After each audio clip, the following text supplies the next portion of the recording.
আমি এই সূরা হুদের একবারে শেষের দিক থেকে একখানা আয়াতে কারিমা তিলাওয়াত করলাম। আল্লাহ পাক রব্বুল আলামিন হাকামুল হাকিমিন এই সূরার ভিতরে একাধিক আম্বিয়ে একরামের জীবন কর্ম ওইদিকে ইঙ্গিত করেছেন। পৃথিবীর মানুষের হেদায়েতের জন্য অগণিত অসংখ্য আম্বিয়ে একরাম নবী রসুলদের আগমন ঘটেছে। কি বলেন, ঠিক কিনা?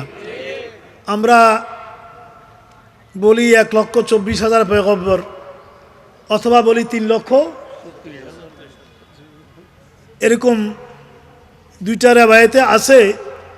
কিন্তু মাদ্রাসায় ফাজেলে যে কিতাব পড়া হয় আকায়েদের নসফি, সেখানে লেখা হয়েছে এভাবে নির্ধারণ করে বলা ঠিক না। এভাবে নির্ধারণ করে বলা, কারণ আমি যখন 1,24,000 পয়গম্বর বলবো, তাহলে যদি এর বেশি হয় ওরা বাদ যাবে। আর যদি আমি 3,36,000 পয়গম্বর বলি, যদি তার চেয়ে কম হয়, তাহলে নবী নয় এমন কেউ ওখানে দাখিল হয়ে যাবে। তাই এরকম আদত নির্ধারণ করে না করে বলতে হবে যত আম্বিয়ে একরাম নবী রসুলদেরকে আল্লাহ পাক পাঠিয়েছেন, সবার উপরে আমাদের ঈমান ইকান আছে। এটা আমাদের ঈমানের অংশ। জোরে বলুন না সুবহানাল্লাহ। কি বলেন, ঠিক কিনা? তো এই সূরা শরীফের ভিতরে, সূরা হুদের ভিতরে আল্লাহ পাক রব্বুল আলামিন একাধিক নবীগণের জীবন এনেছেন এবং তাদের সাথে সমকালীন উম্মতরা যেই খারাপ আচরণের কারণে আল্লাহর পক্ষ থেকে গজব এসেছে, লানত এসেছে, ওরা মলউন মকজুব হয়েছে, এই বিষয়ে আলোচনা করে আল্লাহ পাক রব্বুল আলামিন পরিশেষে ফরমাচ্ছেন, ওয়া কুল্লান নাকুসু আলাইকা মিন আম্বাইর রুসুল। আমি তোমাদের সামনে এই সমস্ত রসুলদের জীবন কর্ম নাকুসু, তাদের কাহিনী আমি আল্লাহ বয়ান করলাম। মা নুসাব্বিতু বিহি ফুয়াদাক, এই সমস্ত নবীদের জীবনী শুনলে তোমাদের অন্তরাত্মা মজবুত হবে, শক্তিশালী হবে। ওয়াজা আকা ফি হাজিল হক, এই ব্যাপারে তোমাদের কাছে হক এসেছে।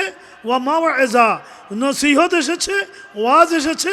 ওয়া যিকরা লিল মুমিনিন, এবং এগুলোর ব্যাপারে মুমিনদের কাছে যিকরা এসেছে, নসিহত এসেছে। অর্থাৎ এই সমস্ত নবীদের জীবনী এই সূরা হুদের মাধ্যমে এগুলো তোমাদের জন্য যিকরা, এগুলো তোমাদের জন্য নসিহত, যেগুলো তোমাদের ঈমান, ইসলাম, তোমাদের আত্মা, অন্তরকে মজবুত করে দেবে। জোরে বলুন না আল্লাহু আকবার। আমার ভাইয়েরা, বন্ধুরা, এই যে কোরআনুল কারীম আমার সামনে, আপনাদের ঘরে আছে, এখানে অনেক হাফেজে কোরআন আছে। এই কোরআনুল কারীম এটা এমন একটা কিতাব, যেই কিতাব আসার পরে অন্যান্য কিতাবগুলো স্থগিত হয়ে গেছে। কি বলেন, ঠিক কিনা? অন্য সব কিতাব, কিন্তু ওগুলোর উপরে ঈমান আনতে হবে। আমি তৌরাতের উপর আমি তৌরাত বিশ্বাস করি না বলা যাবে না। আমি জবুর বিশ্বাস করি না বলা। ওয়া কুতুবিহি ওয়া রসুলিহি, ঈমানের অংশ হলো সমস্ত রসুলদের উপরে যেমন ঈমান আনতে হবে, তেমন প্রতিটি কিতাবের উপরে ঈমান আনতে হবে। কিন্তু মানা যাবে না, মানতে হবে এবং প্রতিষ্ঠা করতে হবে একমাত্র কোরআনুল কারীম। জোরে বলুন না, ঠিক কিনা? কথা বলেন, ঠিক কিনা? এই জন্য আমরা দেখি যে আল্লাহর পেয়ারা হাবিব তশরিফ ফরমা আছেন, সাহাবায়ে কেরামরা আছেন। হযরতে ওমর ইবনুল খাত্তাব, ফারুক আজম রাদিয়াল্লাহু আনহু তৌরাতের একটা নুসখা এনে পড়ছেন। তৌরাত কিতাব ফারুক আজম পড়ছেন, আল্লাহ রসুল সামনে আছে। তো ফারুক আজম তৌরাত পড়ছেন, আর আল্লাহ নবীর চেহারা মলিন হয়ে গেল, রসুলের পছন্দ হলো না। এটা মেশকাত শরীফ কিতাবুল ইলমের ভিতরেও আছে। সিদ্দিক আকবর সেখানে আছে তশরিফ ফরমা, উনি একবার ওমর আল ফারুকের দিকে তাকায়, আবার রসুলের দিকে তাকায়, একবার ওমরের দিকে তাকায়, একবার রসুলের দিকে তাকায়। এক পর্যায়ে বললেন, হে ওমর, তোমার তৌরাত কিতাব পড়া বন্ধ করো, উনজুর ইলা ওয়াজহি রাসূলিল্লাহি সাল্লাল্লাহু আলাইহি ওয়াসাল্লাম, তুমি কেন তৌরাত পড়ছো? নবীর চেহারার দিকে তাকাও। সাইয়্যিদনা ওমর ইবনে খাত্তাব নবীর চেহারার দিকে তাকিয়ে দেখলেন রসুল এত খুশি না, সঙ্গে সঙ্গে বললেন, ইয়া রাসূলুল্লাহ, আপনার কদমে আমি কোরবান, আমার মা বাবা কোরবান, রাদিতু বিল্লাহি রাব্বা ওয়া বিল ইসলামি দীনা ওয়া বি মুহাম্মাদিন নবিয়্যা। যারা বলুন না সুবহানাল্লাহ। আমি তৌরাত পড়েছি তার মানে এই নয় যে আমি এটার উপরেই কেবল আমার ঈমান, এটা নয়। রাদিতু বিল্লাহি রাব্বা, আল্লাহ যে রব, আমার ঈমান ঠিক আছে, আমি রাজি আছি। ওয়া বিল ইসলামি দীনা, ইসলাম যে দিন, এটার উপরে আমার ঈমান ঠিক আছে। ওয়া বি মুহাম্মাদিন নবিয়্যা, আপনি যে আল্লাহর রসুল, এটার উপরে আমার ঈমান ইকান ঠিক আছে। জোরে বলুন না সুবহানাল্লাহ।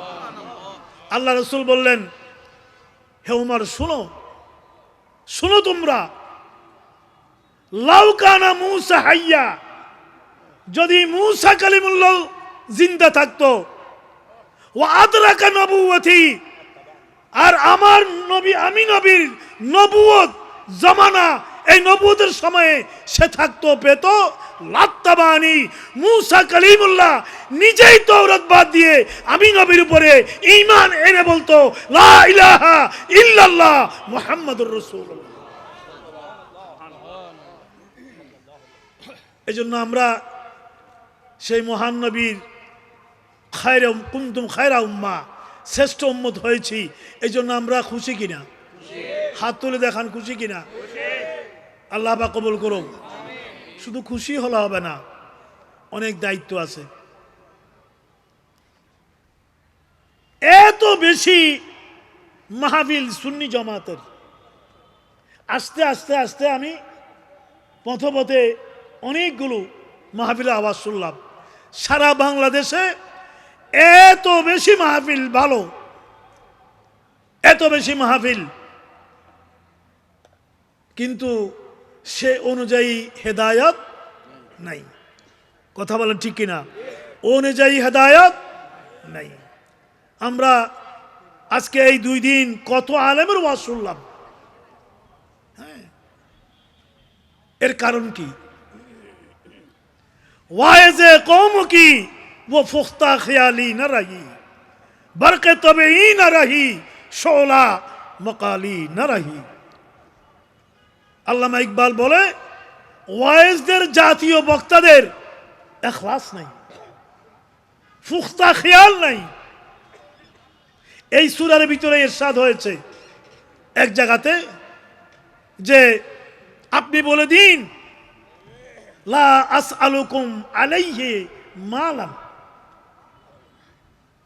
আপনি বলে দিন আমি দ্বীনের খেদমতের বিনিময়ে অর্থ চাই না, অর্থ চাই না।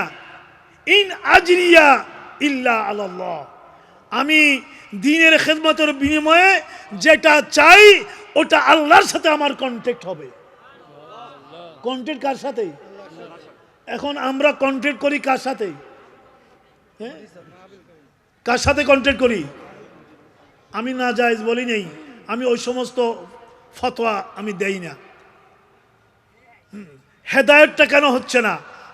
কারণ আমরা যারা ওয়াইজ, আমাদের ভিতরেও ইখলাস নাই, আপনারা যারা শুনেন তাদের ভিতরেও ইখলাস নাই, ওদের ভিতরে ইখলাস নাই। এই জায়গায় আমি কথা বললে পরিবেশ অন্যরকম হয়ে যাবে। এত মাহফিল কিন্তু রেজাল্ট নাই। এর বিরুদ্ধে এর বিরুদ্ধে এর বিরুদ্ধে এর বিরুদ্ধে, নিজের বিরুদ্ধে নিজে, এগুলো ছাড়া আর কিছু নেই। হ্যাঁ,